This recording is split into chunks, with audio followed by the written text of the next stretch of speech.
Hallo, ich bin Jessica.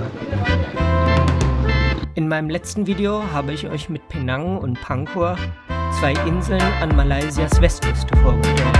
Nun ist es Zeit, auch das Landesinnere und damit wiederum die bewegte Geschichte Malaysias zu erkunden. Deswegen ist mein nächstes Reiseziel die Stadt Ipoh am Kinta-Fluss, Malaysias ehemalige Stadt der Millionäre.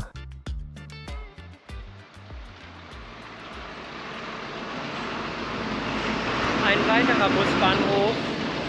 Ich bin jetzt im Landesinneren. Die Fahrt hat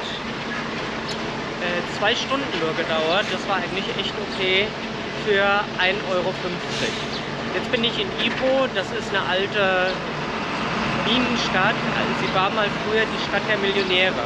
Ich will gar nicht so viel vorgreifen. Jetzt muss ich erst mal gucken, wie ich weiterkomme. Es sind draußen 1000 Grad heiß und ich bin noch nicht in der Innenstadt, wo ich eigentlich hin möchte. Eingebettet in die steilen Kalksteinhügel an der Westküste der malaysischen Halbinsel liegt Ipoh, das stolze Erbstück einer ehemaligen Boomstadt des Zinnbergbaus.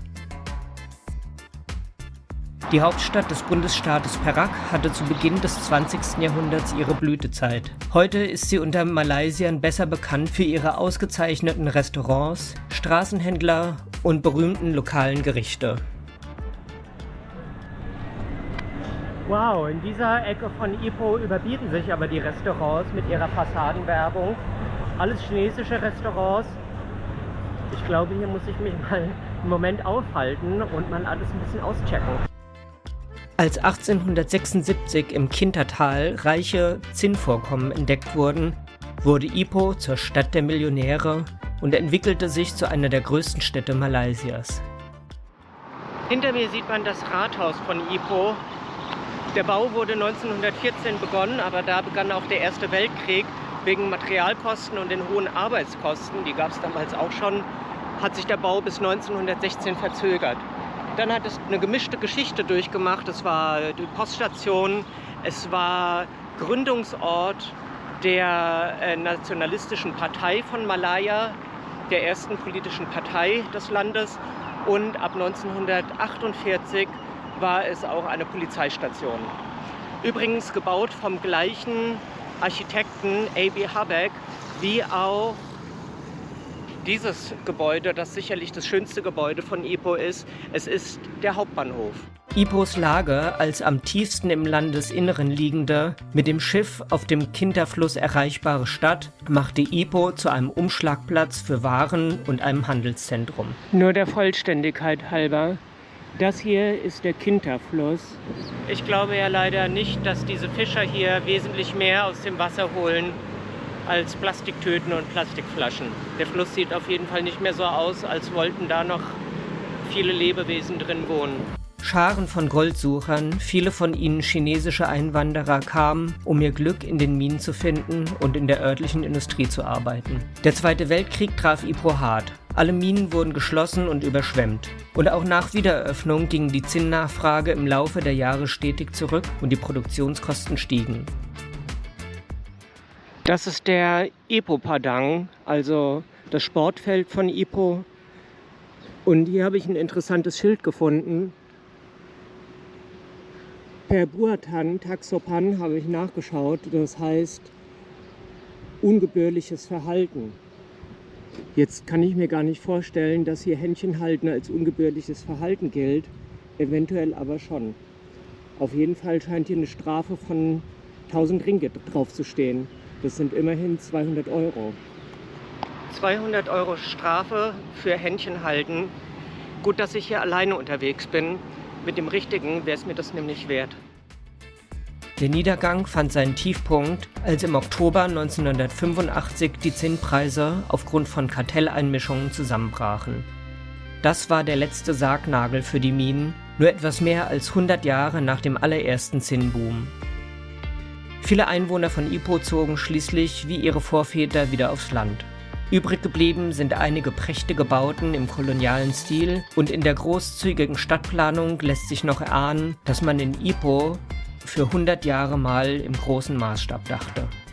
Der Hauptbahnhof von Ipoh wurde 1917 begonnen zu bauen, im damals angesagten kolonialen Mogulstil.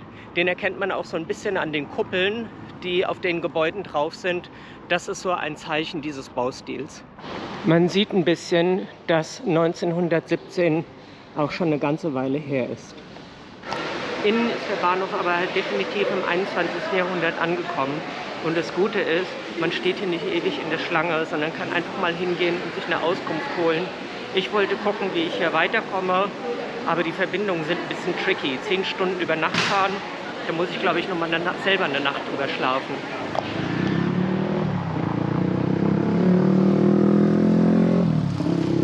In Ipoh ist es dasselbe Elend wie überall hier in den Städten in Malaysia. Es gibt überhaupt keine vernünftigen Möglichkeiten, hier über die Straße zu kommen. Man muss hier eigentlich immer um sein Leben fürchten. Das ist echt ein Elend. Es macht überhaupt keinen Spaß, hier zu Fuß unterwegs zu sein.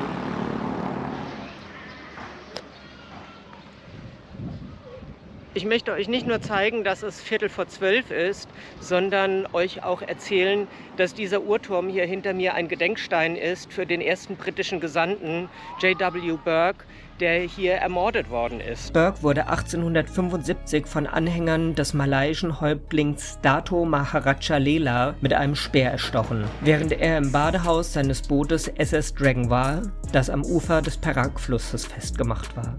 Zuvor hatte eine malaysische Abordnung den Generalgouverneur Andrew Clark in Singapur angefleht, den Gesandten Burke davon abzuhalten, sich in Religion und Sitte einzumischen, ohne Rücksprache mit Sultanen und Häuptlingen zu handeln und ihnen ihr Eigentum zu entziehen, nämlich flüchtige Sklaven und feudale Abgaben. Clark hatte bereits am 25. März 1875 bemerkt: Ich bin sehr verärgert über Burke, wie er Hals über Kopf Dinge tut. Er und ich werden noch Sorgen haben, wenn er sich nicht besinnt. Auch der Sultan Raja Abdullah berief verzweifelt ein Treffen der Häuptlinge ein, bei dem er, nachdem über die Vergiftung von Burke diskutiert wurde, das Angebot des Häuptlings Dato Maharaja Lela annahm, Burke zu erstechen. Nun muss ich mal raus aus Ipoh. Etwa 7 Kilometer vor der Stadt, in den steil emporragenden Karstfelsen der Berglandschaft um den Gunung Rapat, liegen zahllose Höhlen. In manchen von ihnen wurden schon vor langer Zeit buddhistische und taoistische Höhlentempel eingebaut. Ja, in diesem Höhlentempel spricht man automatisch nicht laut.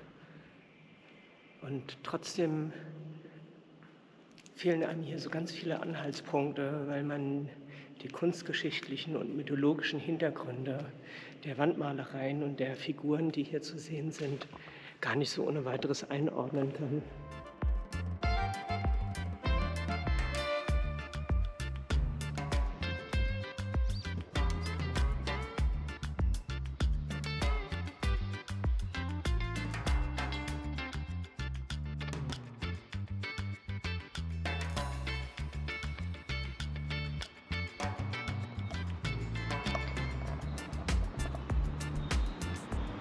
Ich bin im Umland von Ipoh, in den Karstbergen, im Namtern Tong Tempel.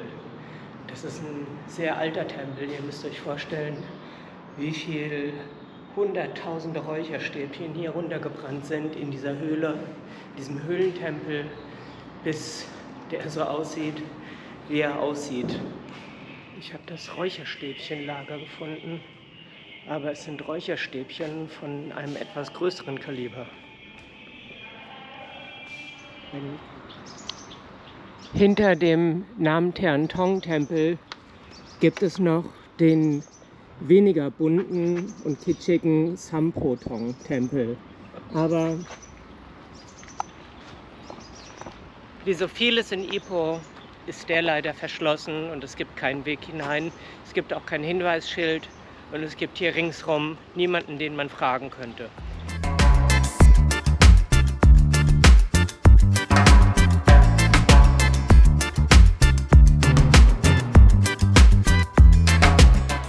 Ich glaube, auch hier in Ipoh spielt vor allen Dingen der einheimische Tourismus eine große Rolle. Ich habe auf jeden Fall hier insgesamt erst 6 westliche Touristinnen und Touristen gesehen. Eine davon bin ja ich.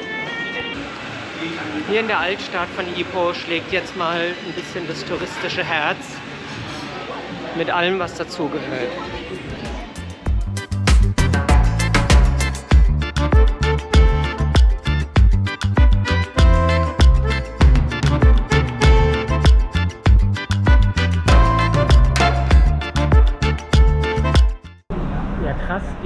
stehen hier echt Schlange für diese Süßigkeiten in diesem Einkaufsviertel. Ich habe aber mir alles mal angeguckt und habe auch was angeboten bekommen. Das wäre nichts, wofür ich auch nur eine Minute irgendwie anstehen würde. Aber ich bin auch nicht so der Typ für das Süße. Ich glaube, ich brauche jetzt erstmal in einem anderen Food Court was Gescheites zu essen.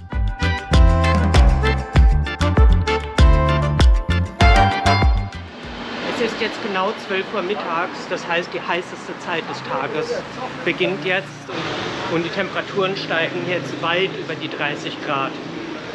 Deswegen ist es schön, dass es hier entlang der Straßen in Ipoh überall diese Arkadengänge, also diese Bogengänge gibt, in denen ist man auf jeden Fall vor der Sonne geschützt. Es ist sofort viel deutlich kühler. Gleichzeitig sind diese Bogengänge sicherlich auch ein schöner Unterstand bei den sinnflutartigen Regenfällen der Monsunzeit.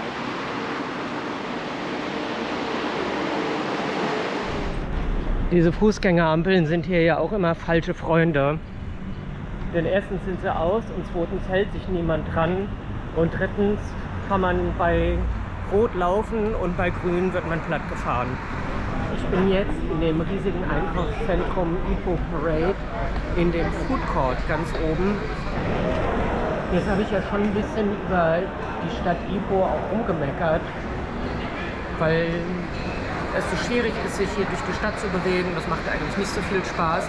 Aber was man der Stadt auf jeden Fall nicht vorwerfen kann, ist, dass es hier keine Auswahl an Essen geben würde. Es ist Mittagszeit und ich habe mich für koreanisches Streetfood entschieden.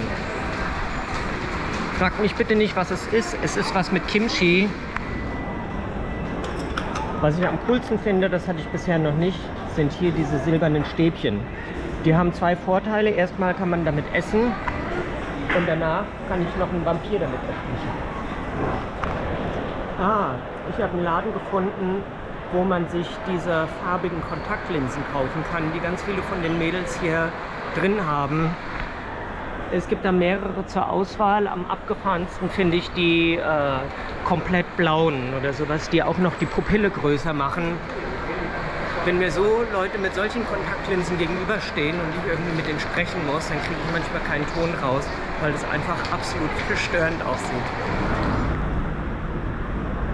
Ich bin ja jetzt schon ein paar Wochen unterwegs und natürlich gibt es da erste Verluste. Die sind namentlich meine Sonnenbrille. Ich habe eine neue Sonnenbrille erworben. Die Sonnenbrille habe ich verloren, schon in Penang. Daran befestigt am Etui war auch noch meine Trillerpfeife mit einem Kompass, und den ist es nicht so schade, der hat nie richtig funktioniert, und ein Beatmungsfilter, falls ich mal erste Hilfe leisten muss. Dann ist außerdem kaputt gegangen ein Adapterstecker für die Kamera und am allerschlimmsten im Einsatz, in Action, ist die Hose hier aufgerissen, als ich auf Pankow durch den Dschungel unter einen Baumstamm durchgekrochen bin. Alles nur, um euch zu zeigen, wo der schönste Strand ist. Das macht aber nichts, weil es gibt Abhilfe und die habe ich hier beim chinesischen Schneider gefunden und zu dem gehe ich jetzt mal rein. Man muss klingeln. Aha. Only can sew like this only. Yeah, it's no problem. It's not a beautiful, it's just for traveling. So it doesn't have to be beautiful. But so just it has a lot of material here. I put the material down there. Yeah. I sewing back like this only. Here when they sew back only lah. Yeah. Like this only we can do. Yes. This one because the material tore already. Yeah. Okay. Es gibt noch Hoffnung.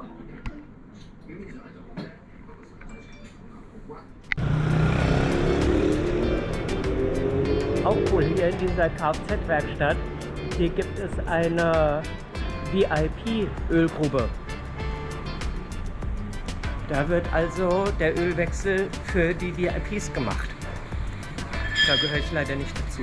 Ipoh ist das malaysische Gegenstück zu den Goldgräberstädten des amerikanischen Westens. Nur 100 Jahre währte hier der Zinnrausch, machte viele Menschen reich und Ipoh zur bedeutenden Metropole. Alles ist eben dem Wandel unterworfen und auch meine Reise geht nun weiter. Ich freue mich, dass ihr auf diesem Stück meiner Reise mit dabei gewesen wart und hoffe, dass euch dieses Video gefallen hat. Ich würde mich freuen, wenn ihr noch ein bisschen mit mir weiterreist, denn meine Reise durch Südostasien ist noch lange nicht vorbei. Ich bleibe noch ein wenig im Inneren der malaiischen Halbinsel. Mal sehen, was wir das nächste Mal zusammen erleben.